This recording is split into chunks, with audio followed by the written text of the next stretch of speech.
Agar kishi g'amga botadigan bo'lsa, qarzga botadigan bo'lsa, hozirgi kunda bunday insonlar juda ham ko'payib ketdi.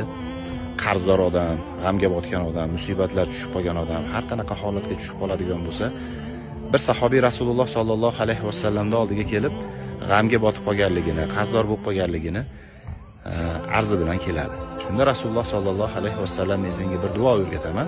Mana shu duoni ixlos bilan qiladigan bo'lsang, Alloh taolo seni g'amingni ko'taradi, qarzingga yechim beradi deb aytgan. Duo quyidagicha edi.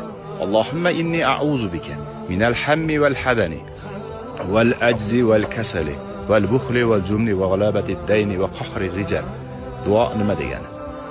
Ey Allohim, men sendan g'amga botib qolishlikdan, qarzga botib qolishlikdan, dankasalikdan, yalqovlikdan va boshqa erkaklar, boshqa kishilar, boshqa meni haligi raqobatdoshlarim desa ham bo'ladi, mendan g'olib bo'lib ketishligidan o'zingdan panoh so'rayman deb duo qilishlik. Mana shu duoni hayotingizga tatbiq qilib, mana shu duoni qilib yuradigan bo'lsangiz, inshaalloh hayotingizda o'zgarish bo'ladi. Assalomu alaykum va rahmatullohi va barakatuh.